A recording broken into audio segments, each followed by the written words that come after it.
Hello and welcome to this week's episode of Startup Heroes. I am Christopher Wood. I'm Dylan Wisenat. And today our guest is... Shawnté Michaels. Hey, Shawnté.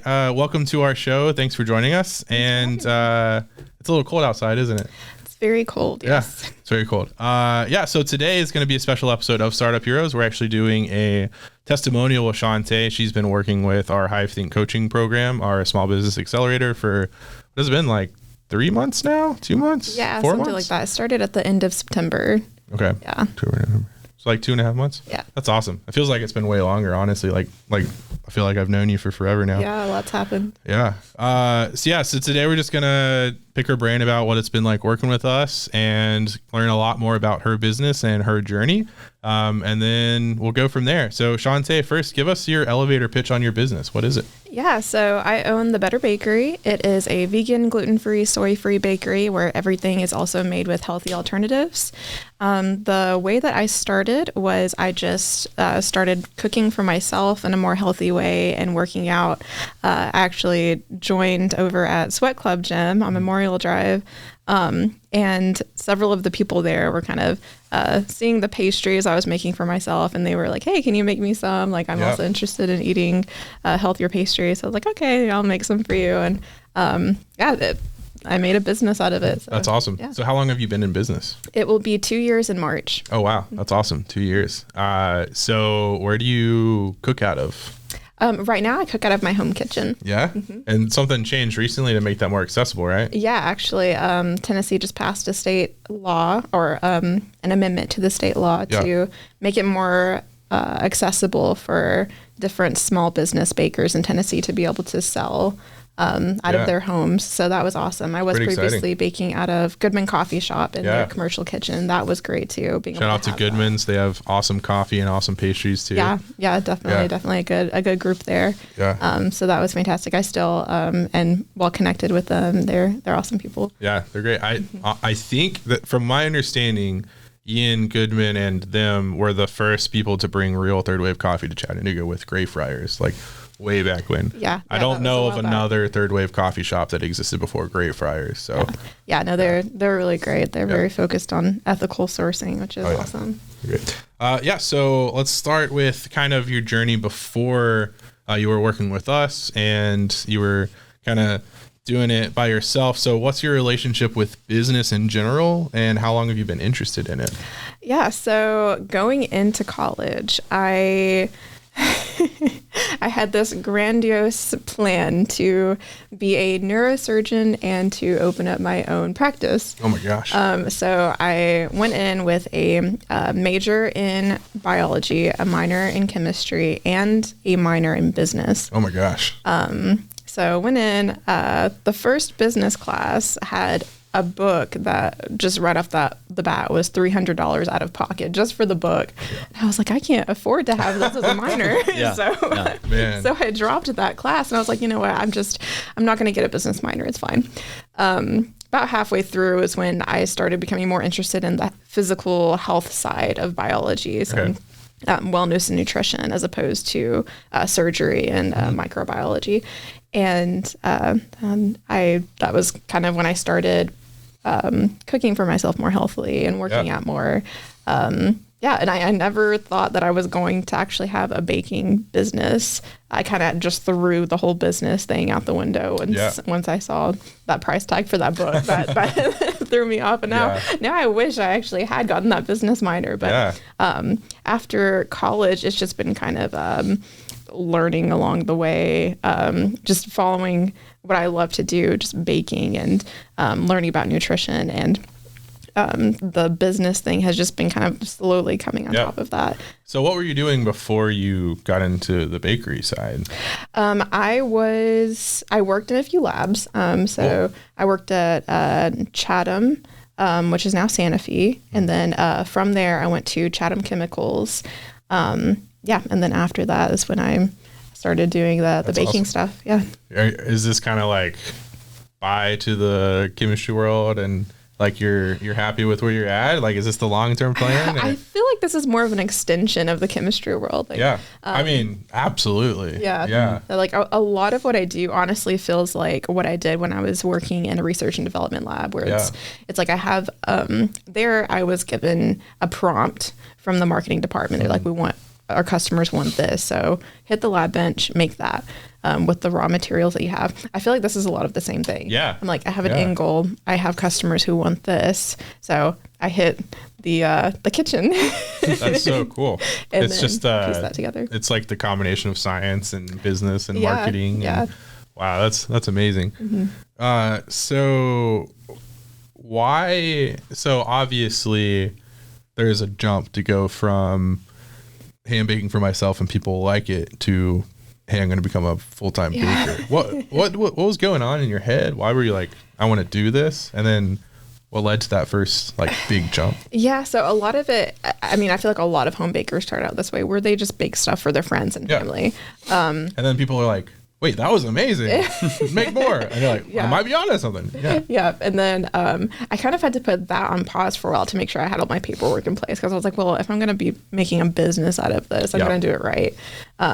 So there was a lot of just learning really quickly, teaching myself about the different business things, watching a lot of YouTube videos, doing a lot of research, and talking with the Secretary of State, figuring out all the paperwork that I needed to have in place to be able to start a business. That's awesome. And then on the decision side, what made you be okay with like just jumping in? Because it's a big risk and it's scary and it's different, right? Yeah. So, I mean, my husband's definitely been a huge support. Certainly. Shout out to Kyle. Yeah. Shout out to Kyle. He's been fantastic, especially when he lets me take over the kitchen.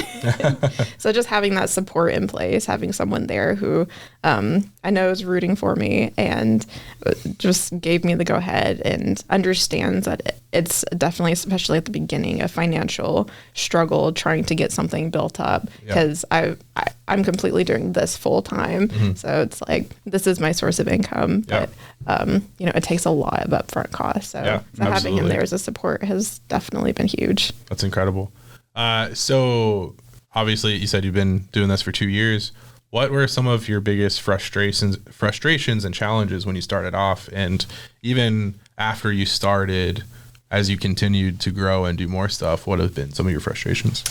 Definitely the recipes is one of them. That makes sense, there really is nothing like what I have on the internet. There are a few things here and there, but like I can find some nice vegan recipes, some nice gluten-free recipes, but there's really not a lot of stuff out there that's vegan and gluten-free and soy-free and made with healthy alternatives. So having to completely build several spreadsheets with a base of different recipes from scratch, that definitely was a big stressor starting out at the beginning.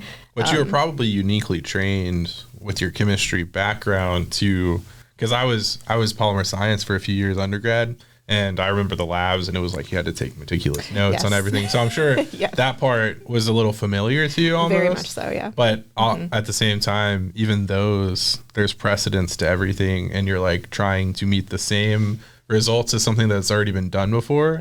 Whereas this, you were just kind of shooting from the hip. Yeah. So what was your process? How do you figure that out?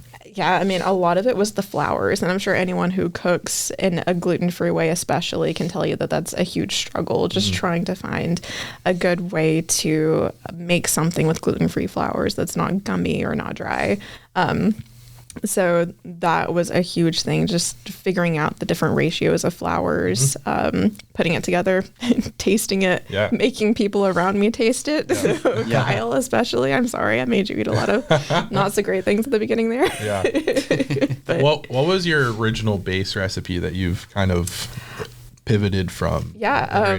So I started out doing scones, and nice. my very first scone recipe, I made it, and I tried it, and I was like, this tastes just like a McDonald's hamburger. Oh. And Kyle looked at me, he was like, there's no way that's true. Like, you're just over exaggerating. I was like, you need to taste this. So he tasted it, and he was like, that is exactly a McDonald's hamburger. And like, we haven't eaten McDonald's probably like 15 years, and it just has that distinct taste. That's incredible. Terrible. So that was where I started from. That might even have a market in itself. McDonald's hamburger flavored pastries. It was not good. One of the gifts we got from Infinity Flex for our trivia night last week was hot dog flavored candy canes. So you never know. Yeah. Interesting. So I think one of my last questions on this section is, so why vegan and gluten-free and soy-free? Why all three? Why not just one at a time? And then why in general? Yeah, so it did come one at a time. I started out just doing gluten-free, and that was largely because I had several friends around me who had to have gluten-free. So, and they were the ones that were requesting these pastries. So I made them specifically for them, and a lot of them also could not have soy. So I was like, well, and I found that that's actually very common in the community for people who can't have gluten. They also can't have soy. Yep. So like, well, there's not a whole lot of point in me making something that's gluten-free, but still putting soy in it, and they can't have it. Might as well do both. Yeah, exactly. And it really just started coming because I had a lot of customers requesting those specific things, and people were also asking for vegan stuff. So it's like, okay, I'm just going to make something all across the board, vegan, gluten-free, and soy-free. But now that's all you make, right? Yeah, that's all I make. So why that transition to? Largely because of the equipment. So I wanted to make sure to be able to tailor something to those customers and them not have to worry. So I have all designated vegan, gluten-free, soy-free equipment. Yeah, that's awesome. All right. Sweet. So Shawnté, where did you first hear about HiveThink Media? Actually, one of the things that I do is wholesaling pastries to different coffee shops. And I set up a meeting with Chris where I brought some samples for him to try.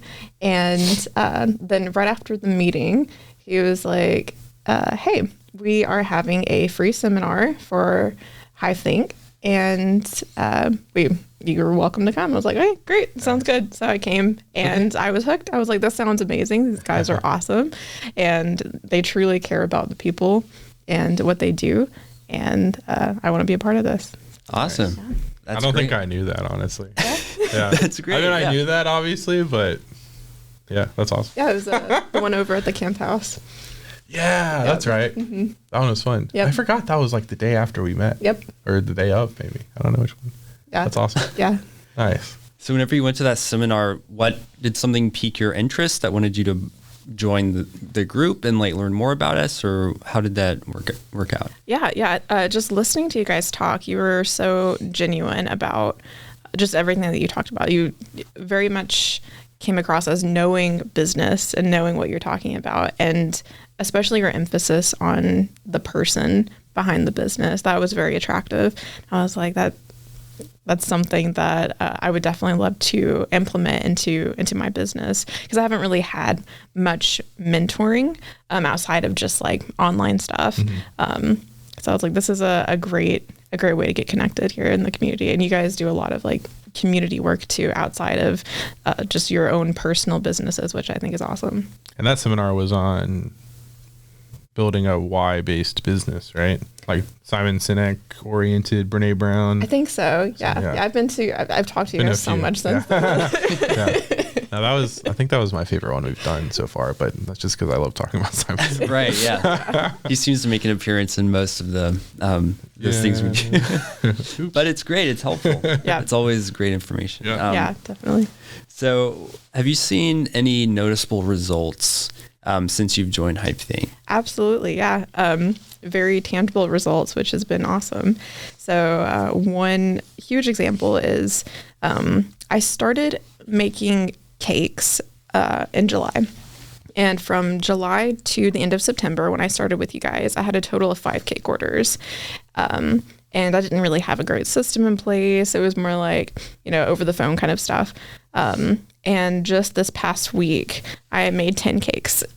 Nice. Yeah. That's awesome. Since working with you guys, I have like a great cake system in place. My social media looks so much better. So huge improvements, definitely. And your social media engagement is really popping off too. Thank you. Yeah. I mean, likes and comments, and people are like, wow, this is really cool. And I really like, I don't know why I really like this, but your black gloves that you wear when you do stuff, there's just something really satisfying about watching like a master at their work with really cool looking gloves. Yes. Yeah. I don't know what it is about the gloves, but I just love it. I did specifically get the black gloves because I do like they're the cool. black gloves. Yeah. They're cool. It's like this person knows what they're doing with their Just, it's like in D&D, it's Very just like professional plus 10. And we put away. Yeah. That's cool. What did you do that improved your business performance? I listened to what HiveThink told me to do. I love that. You heard it here. So have you noticed or noticeable return on investment yet? This could be emotionally, socially, financially, since you've joined the HiveThink group coaching. Yeah, all of the above, I would say. I think one huge thing that's come out of it is community growth. Another thing, which I didn't even know was happening right around the corner from my house, were the chamber meetings, which you're on the board of. And you invited me also to one of the chamber meetings. And since then, I've been going to those, and it's just been great to get to connect with other business owners in the area and build that community, that sense of community. So I think on an emotional and personal level, that's been definitely some growth there. Financial, I still need to crunch the exact numbers, but definitely yes, there has been a financial increase. It's. I do need to look at that. Ingredients are expensive. Sure, yeah. I'm sure they're getting more expensive too. Yeah, for sure. So what's some of your favorite parts about working with the HiveThink team? Because we obviously do the individual coaching, but then we have the, so we've been calling them Q&A, but I think we're changing the name to roundtable sessions. That was, I think, Jessica's name idea, which I love. But so every other week we meet at our table in the office and we kind of just talk, share our wins, share our losses, and fun things. So out of all of that and anything else, what's kind of been your favorite part of the group? I think probably, if I'm being honest, my favorite part has just been being able to see the changes that have happened after I've applied the things that we've discussed in our one-on-one meetings. So that's just been a very encouraging thing to see, like, wow, this works.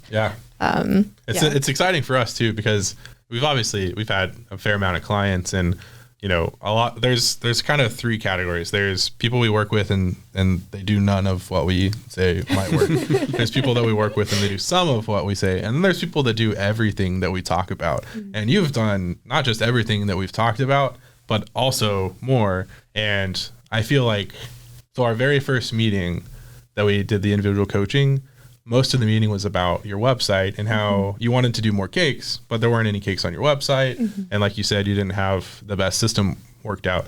And so our okay, this is your next thing, is just add cakes to your website. And then literally the next day you sent us an email. It was like, I added them to my website. I created this system for it. I did this. I added it to my social media. I made a video about this. We're like, oh my God, it's amazing. She's doing it. And then the next week you were like, all right, well, I actually sold cakes now and this and that. And we moved on to other stuff. And it was just this awesome kind of snowball effect to where not only did you fully dive in, but you just wanted more, and you would email us both asking for more stuff and feedback, and then you'd email us saying, hold me accountable.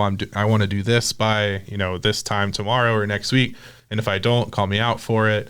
And it's just been really fun to see someone that's taking what we have envisioned for this coaching program and actually do it all, because we know it'll work. You just have to actually do it. It's kind of like taking an antibiotic, and if you don't finish the antibiotic, then you'll probably get sick again. You gotta finish all the pills, otherwise it's not the full thing. So people that only do half of it, it just doesn't necessarily work like it should. So that's exciting on our end. Thank you. I appreciate it. That's a high compliment. Yeah. So who else do you think would have a good time working with us, or who do you think, if they're listening to this right now and they're kind of like, I don't know if I want to work with these guys, what would you say that might kind of tip them over to work with us? Yeah, I guess speaking from a personal perspective, I was just still am this small person with a small business. Yep. And I never really envisioned that it could grow even to like where it is now. Yep. But I was also very willing to pour my full self into it to take it as far as I could. So I think anyone who's in that position, you have an idea of a startup company, or you've even started a business that hasn't really taken off like you've hoped that it would. As long as you're willing to put in that dedication, like you were talking about, having those clients who will put in what you suggest they do. I think anyone who has that drive is definitely a good candidate and should definitely check out HiveThink for sure. That's awesome. Love that. We have a lot of fun working with entrepreneurs and small business owners and even business leaders, and just it's always fun being in an environment with people that they're fighting and trying, and they want to do better and keep going. And it's really fun, just that like-mindedness, because you just feel like a weight's lifted off. And even when something really stupid happens, you're like, you know what? They probably had something similar happen. So it's not just me. Or I forgot to pay taxes, but it's not the end of the world because they did that too, which has definitely happened to us. So I want to finish off by just talking more about Better Bakery. So first, tell us about your cakes, because they're awesome. So how can people order them, and then what's the process for that look like? Yeah. So on my website, I have a button that says cakes. You click on it and you can place an order directly through my website. There are different drop-down lists where you can choose the size, the flavors, and there's notes where you can customize it in just about any way that you want. Just this past week, I did a fancy cake that was lavender and had gold and chocolate dipped cherries. And I also did a little monster cake that was like fuzzy and had crazy cartoon eyes. So there's really, you can go pretty much anywhere with your cake design. And again, all of it is vegan, gluten-free, and soy-free. That's awesome. And where can people find you? Thebetterbakery.com. That's my website. I'm also on Facebook and Instagram, The Better Bakery Chattanooga. That's awesome. And then what's your number one piece of advice for we'll do both. So best piece of advice for people that want to start baking their own stuff, or I guess just making their own stuff in general. Yeah, no, that I think is awesome. I love seeing people who, get excited about making their own stuff at home and connecting with other people in the community who have started their own baking businesses as well. And a lot of it is getting your, I keep wanting to call them formulas. That's my science background. Your recipes, getting your recipes right.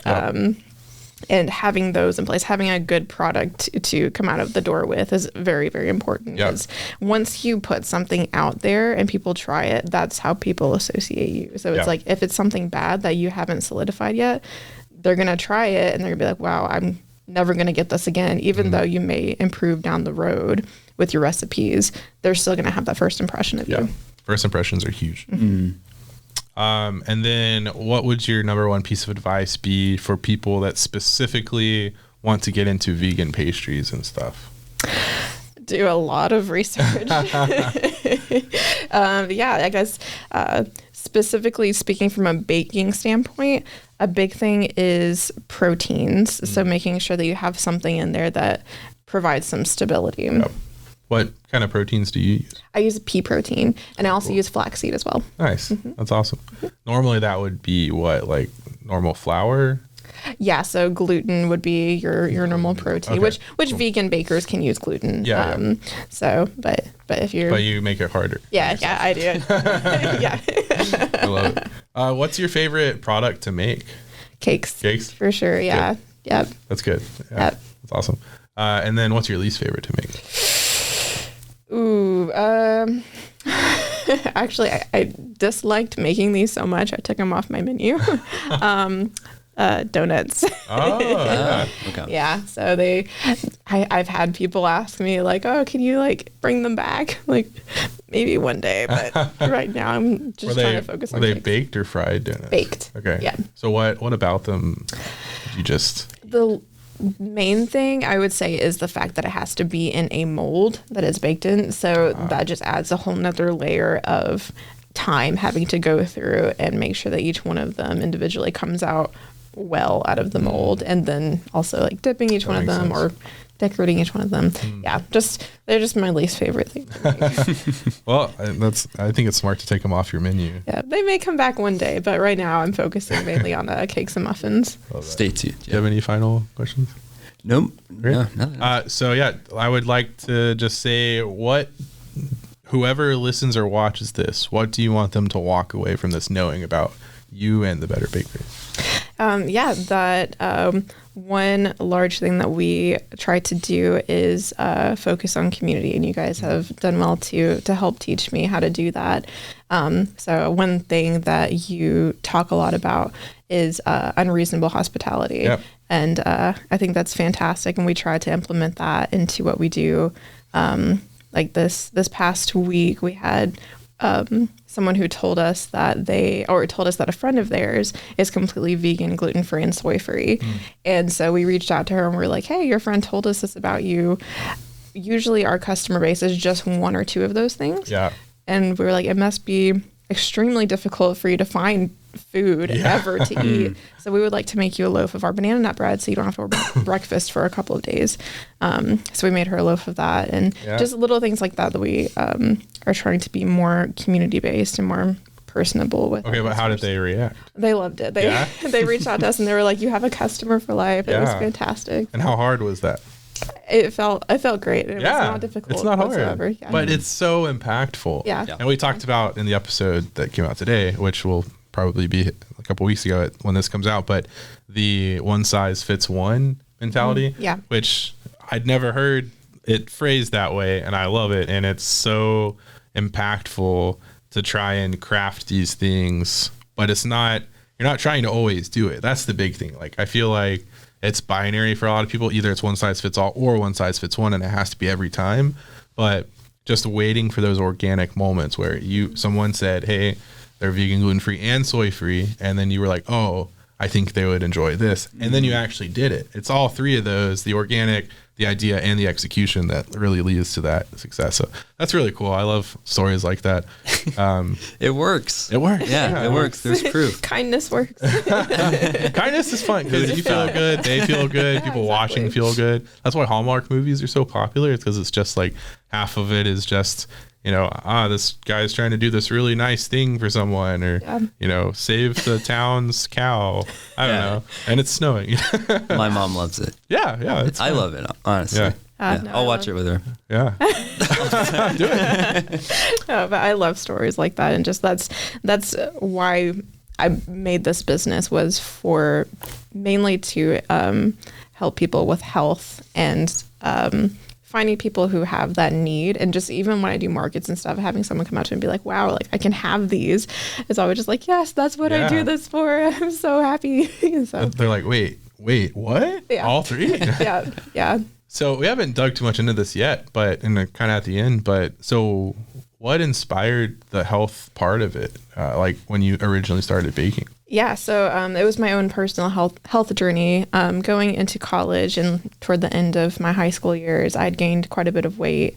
And about halfway through college, I ended up, over the course of about 8 months, I lost 70 pounds just by exercising and eating better. Yep. No gimmicky diets or anything. So I learned the right way to treat my body, and through this business, I hope to help educate people to be able to do that for themselves as well. Yeah. And also to have alternative options there for pastries and sweet things, and to know, it's okay sometimes to eat things that aren't like kale. Like you don't have to always eat kale, but also to be educated and learn about alternatives that you can have as opposed to things that aren't quite as good for you. So what's the long-term plan? What's next? Just keep going on this trajectory. Yeah. Keep making So more cakes? yeah, keep making more cakes. Eventually I would like to have my own storefront, with a bakery in the back. I think that's the dream, to kind of have my own brick and mortar Yeah. to be able to bake out of and sell out of, and be able to have those customers come in and just have a variety of stuff to choose from. Because right now we are call ahead orders only. So either through phone or through the website. But I would love to be able to provide that for customers, just be able to come in on a whim and grab things. Are you taking new wholesale clients right now? I am. Yeah. I also How do they reach out? So through email, or through my website or my phone, it's, any of them, or through Instagram or Facebook. Messenger pigeon. Yeah. I messenger pigeon. Yeah. That's my preferred method. But I right now have stuff at Goodman Coffee, Canopy, and Be Caffeinated. So others possibly in the works as well right now. So different coffee shops can wholesale my items out of their shops as well. Nice. I don't think I've heard of Be Caffeinated. Yeah. No, I've been there a couple of times. Yeah. Okay. I'll have to check it out. It's really great. You should go. So Here the owners suck. yeah, I've heard bad things. Did you see that interview they did on News Channel 3 or News Channel 9? Yeah, he is the worst. So, are all of your customers and wholesale clients in the Chattanooga area, or are you able to like ship products far away? Yeah, so that's a good question. Until just recently, along with the passing of that act that allows for flexibility for growth for baking business owners, that also allows those home-based baking business owners to ship anywhere within the state of Tennessee. So previously, I could only really service people directly in Chattanooga, but now I have the capacity to be able to ship anywhere within the state of Tennessee. Perfect. Nice. Yeah. Good to know. Yeah, and that's going to be for smaller items. Obviously, I'm not going to be shipping a big 3-tiered Sure. cake. Yeah. Don't trust delivery trucks to to take that there safely. Have you seen those like memes of like the UPS drivers delivering your package and they're just like throw it on the doorstep? It'd be like that, but with the cake. Yeah, there's just cake all in their front yard. It's smash cake. Yeah, it's just smashed This is what you ordered. Yeah. So smash. you said that one of the hardest parts so far with specifically the recipes was finding or making like your flour and stuff. Will that ever be something that could be sold to other people? Yeah. So actually, at the start of the year, we're working on getting that into pre-packaged bags to be able to ship those out. And it will be like cake mixes and muffin mixes where all you have to do is add water, or you can add your liquid of choice to it to make your own vegan, gluten-free, soy-free pastries. And maybe like a cookbook with that or something? I haven't thought about that. The better cookbook. That's a good idea. It's better than your cookbook. That should be the tagline. It's better than yours. It's better. Anyways, cool. Well, is there anything else you want to ask us or talk to the camera about? What has y'all's impression of me been? Of what? What has been y'all's impression of me since you've known me? And because you try my pastries all the time. I mean, honestly, day one, you came in and were like, hey, you should buy my stuff. And I was like, okay, we've had a ton of people asking for gluten-free and vegan. And then you came to the seminar the next day or the day of, I don't remember which. And then I feel like you've just full court sprinted the entire time since we met just into doing the thing that you want to do, which is really admirable and awesome. And it's been fun to get to know you as a friend and also as like a compatriot, working towards that, nebulous future of business and entrepreneurship, because it never ends and always gets harder. But it's been really fun to see you just grow and take all of the, advice and ideas that we've had and just take them into your own and just do way better than we ever would have expected. So it's been awesome. Yeah. I think admirable is a really great word because you're just willing to put in the work. It feels like you just take stuff that anyone gives you and you just run with it. Like it's no problem and it's super admirable. You guys can say bad stuff too. No, there's nothing bad to say. Shawnté's also like, if you ever meet her, probably one of the nicest people I've ever met in my life. I'll be sure to pay you later. Yeah, thank you. Hey, that's my joke. No, she's the worst. She's so mean. Yeah, that's more like Yeah. it. No, it's been a joy on a personal side and a business side to get to know you and work with you. So thank you. I'm looking forward to it. And I told someone this the other day, but my dream is for you to not to be too busy to sell stuff to be caffeinated one day. Like we're not even worth it one day. And that means that you've really made it. Because that sounds weird, but like I really want it to be like, no, I can't do muffins anymore because I'm just doing cakes and I've got my own bakery and all that. It's like, that's the dream, is you're too busy for wholesale. Yeah, just too busy for you. Yeah, no, seriously. I mean, that means you super made it. So yeah. Oh, thanks guys. Yeah. Well, this was fun. I always love talking to you, and it's fun. You listen to a lot of our podcasts and I get to be on it. Yeah. So you'll get to listen to yourself soon. It's weird. It's weird. Yeah. She was telling me earlier on our walk over here how she has like our podcasts on in the background while she's recording her baking videos. So even though she uploads like without audio, she'll like whenever she's editing them, she'll hear the podcast again. So maybe yeah. you'll get to love hear it. yourself Yes. on the video. Yeah. That's some weird form of narcissism to like listen to yourself while you're making stuff. Yeah, make the best cake. I listen to myself. I know it's weird, but I love listening to our own stuff because this is a confession I haven't made yet. But so when we're talking and I'm listening to it, in my head I make the same jokes when I'm listening to it as I made in the show, and I forget the jokes that I made. But like in my head, I make the same connection and the same joke, and then I say it on the podcast. It's like, oh my god, at least I'm consistent, Perception. Yeah, it's so funny. I'm like, my brain's like makes the joke, and then I on the podcast make the joke, and I'm like, I don't know if that's okay. But so if you guys were wondering, my brain works the same way no matter what. Yeah. That's Amazing. It's scary. Oh yeah. So that's been our episode of Startup Heroes today with Shawnté at the Better Bakery. Thanks for listening. Let us know if you want more of these and who else we should interview on the Startup Hero side, and then we'll get more of these testimonials going so you can hear what it's like to work with us. If you want to learn more information about our Small Business Accelerator and the coaching, feel free to reach out to us by Instagram or Facebook, or info@hivethinkmedia.com. Our first individual coaching session is always free so that you can get a taste of it, see what it's like. And then if you enjoy it, then you can sign up for more. If you don't, then you just got a free coaching session and you get to take whatever you want with you. Thanks for listening today. Like I said, this was Chris Wood. Dylan was in that. And Shawnté Michaels. And this was Startup Heroes. And remember, be kind and be nice. Goodbye. Goodbye.